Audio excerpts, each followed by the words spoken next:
Hello, my soul brothers and soul sisters. I am Ron Smith, and this is the Dr. Ron Smith Investigate Show, where we separate the real from fake, the fact from fiction, and give you the winner's edge. And sometimes we're able to turn your water into wine. We are in season 3, and this is episode number 7. And we are going to talk about what are the secrets to successful financial planning. Uh, there's an elephant in the room. And what I mean by that is that basically there's a conversation that needs to be going on in our household, in our community, and it doesn't happen. I started this platform with the talk, the conversation I wish I had. And what I'm finding out is that I am not the only one that didn't have this conversation when they were growing up because I grew up in a single parent household, and my mother did not understand what I guess, the nuances of financial planning. So basically, what she knew was basically, go to school, get good grades, uh, prepare me for college, and get a good, uh, at that time, a good government job. But I went into the military. So basically, that whole concept was a success for her generation. And what I've learned since then, that model of success, even though it helped me and my family, it wasn't a model for my children, and it's not a model for my grandchildren. We have to have that discussion. So, why are we so uncomfortable talking about money? It appears that uh, I know for myself, there's so many emotional attachments to money because uh, I grew up where a more of a lack of not having enough. Therefore, and I'm going to talk about the three purposes of how each income bracket feel about money. But I know that's the reason why it was uncomfortable because we had the money was funny, change was strange, and we had more month than money. Therefore, it was more emotional because of the lack of it, which means what actually pared down to the lack of knowledge regarding money. And if we really subliminal learn about our financial education through the household that we grew up in, and that is one of the things that I know for sure. Uh, do you remember the first thing you did when you got a dollar when you was a child, and basically you could have done anything in the world with it? Well, the thing about it, as I teach my grandchildren now, is that basically uh, you need to, uh, let's say, spend a third, uh, invest a third, and save a third. And that's what I try to get them to start to formulate that plan right now. But me, the first thing I did, I spent it, and I spent all of it, which means that I didn't have anything to show for it, which looking for the next dollar to spend. So with that in mind, uh, the poor, the middle class, and the rich or wealthy has three different understanding of the purpose of money. So if you grew up in poor, the, your understanding of money was to get a job, to pay bills, and uh, it will pay other people, which means that basically that's what your whole concept was: spending, spending, spending, spending. It never was a concept of anything else other than that. So let's say for me, moving up into the middle class, well, my whole objective in my thought process of the purpose of money was actually build a good credit score. So basically, I can obtain, the house, uh, mortgage, a couple of cars, and make sure I live in a very, nice community. But one of the things that I didn't realize that what I was doing was basically I was still buying the cars, buying the house, uh, have to have the clothes, et cetera, for that middle class, quote, type of employment. I was still being a consumer. And one of the things that separate the consumer, and you can actually make six figures or seven figures and still, and I call that being rich, living paycheck to paycheck. When I worked in Manhattan, New York, uh, you can make six figures and still live paycheck to paycheck because of what the economy is. And also, if you live in California, whether it's San Diego, Los Angeles, or San Francisco, you still can be making six figures or close to it because of the standard and the living expense be living paycheck to paycheck. It's still you be, I guess, be in the upper middle class, just almost touching that seven figure, and still feel like basically you're living in a middle class existence. So the rich look at the purpose of money. The only purpose of money is actually to make more money, which means that basically they consider incubating that money into a baby making machine. So basically, they think that they have the concept is that instead of being a consumer, they want to be a producer. So my whole, I would say my whole paradigm shift in the last 10 years has not moving from the middle class consumer concept of what money is into the upper middle class to the wealthy concept of being a producer. So with that in mind, I spoke at a seminar about a couple of weeks ago, and I gave them a financial literacy test. And I'm going to give that test to you also. And at the end, I'm going to make sure I have more time and I'm going to give you the answers. So, question number one, it is, what is a credit card?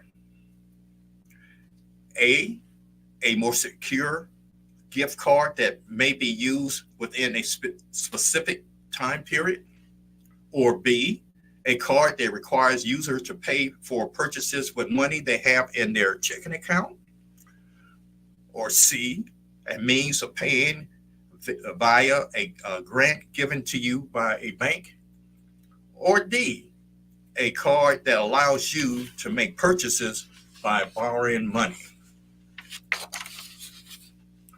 Question two, if your employer have a 401k plan, when is the best time to start contributing to it?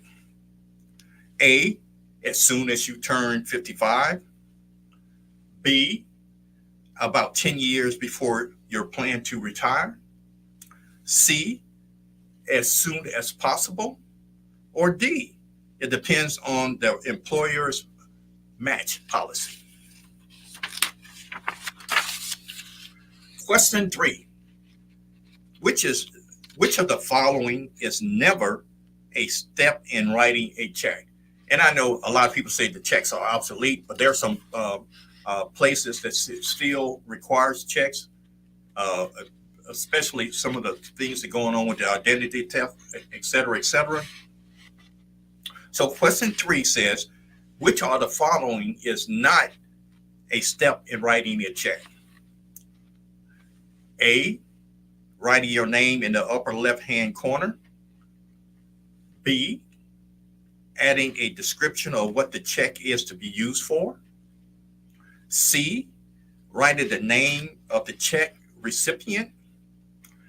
Or D, writing out the amount of the check in both words and numbers.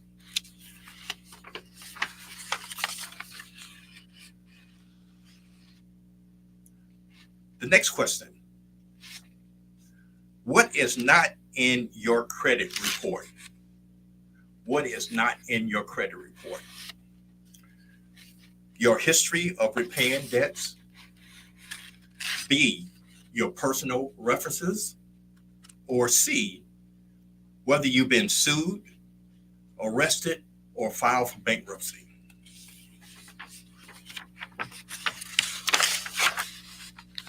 Number 5, what is a good way for teenagers to build credit? What is a good way for teenagers to build credit? A, use buy now, pay later to make purchases and pay them off on time. B, waiting as long as possible to get a credit card. Or C, open a checking account for minors as soon as the bank will allow. Or D, become an authorized user on the credit card of a parent with good credit. Number 6, what percentage of your income does expert recommend to be spent on housing? What percentage of your income does some experts recommend to be spent on housing? A, 45 to 50%. B, 25 to 30%. C, 15 to 20%. Or D, 30 to 35 to 40%.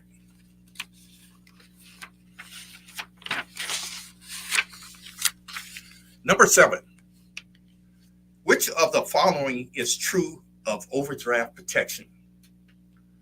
Which of the following is true for overdraft protection? A, all checking account holders must be charged overdraft fees if they overspend. B, overdraft protection is optional. C, overdraft protection ensures your checking account balance never hits zero. Or D, overdraft protection prevents you from making too many withdrawals.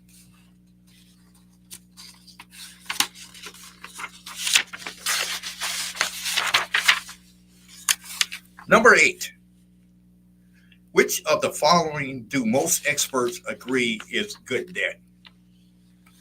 Which of the following most experts agree what is good debt? A, student loans. B, credit card debts. C, personal loans. D, car loans. Number 9, what is the difference between a subsidized and an unsubsidized student loan? What is the difference between a subsidized and an unsubsidized student loan? A, only students at certain colleges can take out subsidized loans. B, subsidized loans do not impact your credit. Unsubsidized loans do. C, subsidized loans do not accrue any interest. Unsubsidized loans do. And D, the government pays interest on subsidized loans while students are in school. Students are responsible for all interest on unsubsidized loans.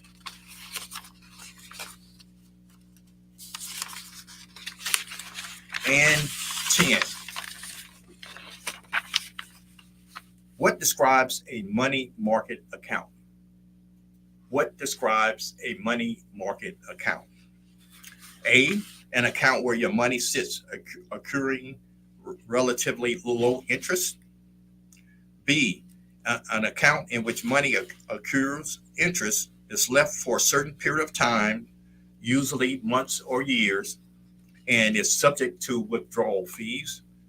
Or C, An account that accrues interest, compounds daily, and are paid monthly and is accessible when needed without withdrawal fees.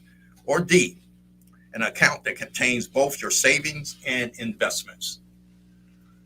And we're going to take a break right now, and then we're going to come back from the break and we're going to go over the answers together.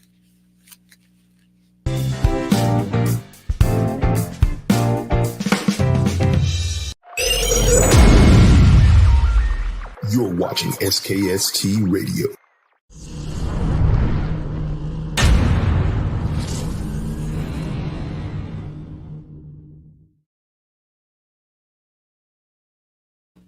Hello, my soul brothers and soul sisters. We're talking about what are the secrets to successful financial planning. And on the last segment, I went through a financial quiz. I wanted to see, where you are. And actually, this is since I can't grade your paper, as, being Professor Dr. Ron Smith, I do have my red pen. But right now, this is a more of a self-assessment. And I know I gave a general idea, and I didn't hit on different aspects of financial planning. And I do you a curveball because I know normally, Dr. Ron Smith would tell you that, hey, next Tuesday you're going to have a quiz. So basically, this was one of those impromptu things just to see where you're at. So here's the thing. We're going to go through it, and hopefully, you do well. If not, I'm quite sure you're going to learn something today. And a credit card, the first, number one is, what is a credit card? A credit card allows you to purchase by borrowing money. Unlike a debit card, credit cards don't require you to have money available in your checking account before making a purchase. You can swipe now and pay off the charges later. And the thing about it is, but you are racking up a big balance and don't pay it within a month, you have to pay interest. And the key to having a credit card is one of those things that I had to learn the hard way, which means that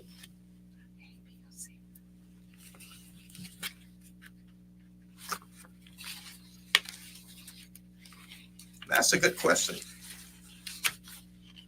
I just wrote the answers down. So you have to follow along with me.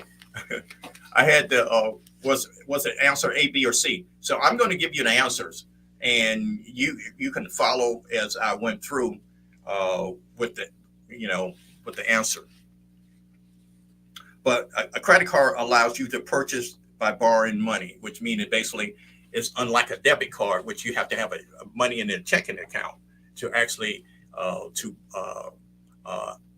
use that money.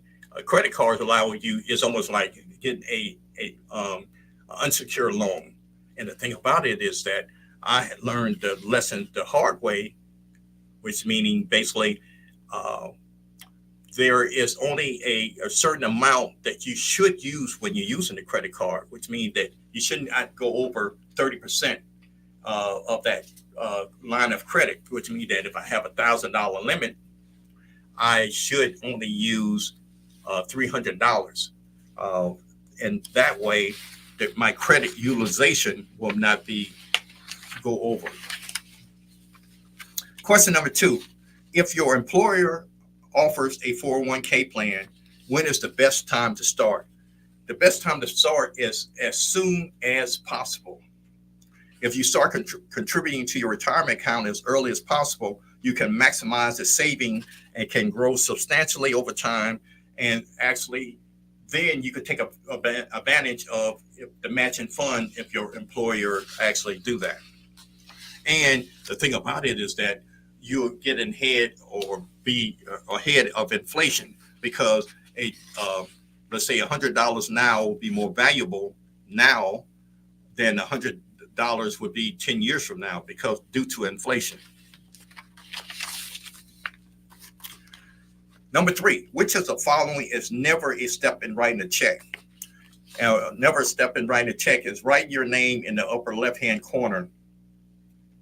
While checks may feel like the obsolete way of paying for things in 2024, some businesses and services still require to ask for a paid check. Uh, Checks can be the safest form of payment in some situations, such as mailing a gift or making a charitable contribution, because then you establish a paper trail. Number 4, what is not in your credit report? Your personal references. Your credit report includes personal information and credit history. Includes many current and former accounts of your public records, such as lawsuits, arrests, and bankruptcy filing. And the report can be used by banks, landlord, insurance companies, and others which are assessing your ability for future payment.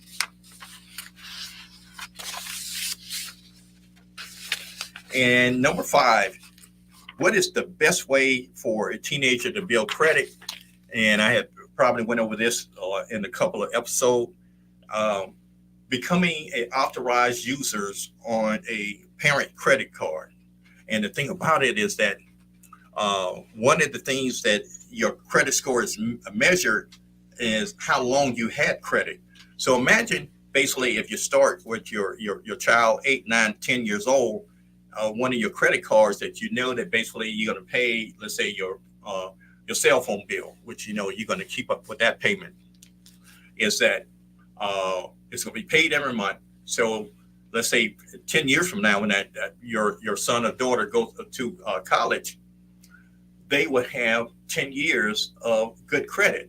So basically, then they would be able to go in and purchase that first car, that first apartment, et cetera, with exemplary credit, which means basically where if a person who don't had established credit, or if they report credit, let's say they can pay from 0 to 4% on different items like a car, where a person with a bad credit or a very challenged credit would have to pay from 12 to 14% for the same particular item. This is a good one. What percentage of your income do experts recommend be spent on housing? And I know that basically housing been a challenge for the last couple of years, especially after the pandemic. But the professional expert recommend 25 to 30% of your income should be going towards housing. And basically, the perfect example that I have is that if you're making like $4,000 a month, which means that basically only about $1,200 should be used on housing.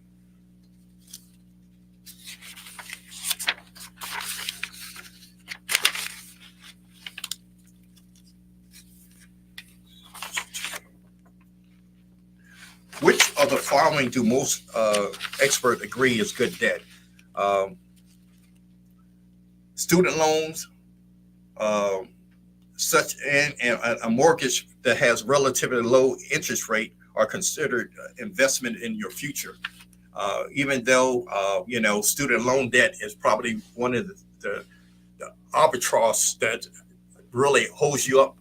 But if you are really serious about your education, which means that basically once you start, you would finish to completion, that would be an investment in your future. There have been so many statistics says that how much a college graduate will income would be opposed to a high school graduate, and opposed to somebody getting a master's or PhD in a field that they actually is going to be successful in. Now a car loan is considered to be a bad debt, credit card debt, because people do not use them properly. Now, let's say that I need a car for employment and for school. To me, that would be a good investment, because that would allow me to have the transportation that I would need to actually, to meet the needs that I need to get the employment and to fulfill the college education student loan. So understanding what is good debt and a bad debt is one of the crucial things that I will go in more details as we do more and more episodes.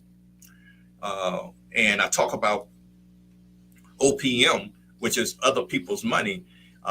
Since we don't, well, some people might save and have enough money to buy let's say, a house all at one time, or buy a car without using a loan in order to do those things.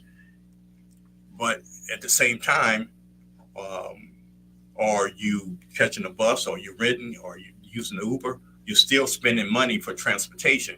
And the thing about that is that when you have your own transportation, you can move and attend those things at will. But we'll talk about good debt and bad debt in a couple of episodes. The difference between a subsidized and unsubsidized student loan for the parents and so for those students is that under a subsidized loan, the government pays interest while the students are in school. In the unsubsidized, the student is responsible for all interest payment. That is something that I really didn't jail when I was going to school, but that is very important. Number 10, what describes a money market account? One of the things that if let's say you're saving in your spending plan, and let's say you're aggressively doing that, there's a difference between having a CD, a certificate of deposit, and a money market account. So I'm going to give you, and I would suggest that if you have accumulated, let's say that you accumulated $10,000 or more, you need to put that in the money market account, because I'm going to give you the reasons why. Money market account accrues interest, it compounds daily and is paid monthly, and it's accessible when you need it without withdrawal fees. And that's one of the big difference between a CD and a money market account. A CD, you have to put it in for a specific month or years, and if you do an early withdrawal, you're going to have to pay fees and taxes on it. And a money market account, you won't be penalized for any withdrawals. Of course, if once you spend money, you're going to pay taxes on it. So this is not one of those tax exemption type of situation, but it is if you have accumulating enough money, it would give you the flexibility that you would be able to, make some financial moves without being somewhat taxed with the fees or with early withdrawals. So, thank you for taking my quiz, and hopefully you'll learn a little bit about, where you are financially. I had fun actually giving that quiz. One of the things of successful financial planning is you got to be able to remove the taboo of talking about money. And the first thing I would really advise you to do is the first investment is to invest into yourself. First of all, pay yourself first, which means that basically you need to set aside an amount of money in your income that you are setting aside for you. It could be part of that, whether it is your spending plan for your emergency fund, which I don't like using that term, but I use it because people talk about that in that way. And next is invest in your own education. And I'm going to read out a couple of books before I end. Rich Dad, Poor Dad, Your Money or Your Life, The Millionaire Next Door, I Would Teach You to Be Rich, The Richest Man in Babylon, Think and Grow Rich, The Little Book of Common Sense Investing. Those are some of the materials, and I will be going over that with you as the weeks to come. That is the secret to successful financial planning. It's basically, we got to talk about it. It's almost like, all the conversation we talk about that are taboo: politics, sex, and money. Those are things that actually navigates throughout our fabrics of our life, and we need to basically get those things under control. I thank you for your time. My time is up, and I thank you for yours.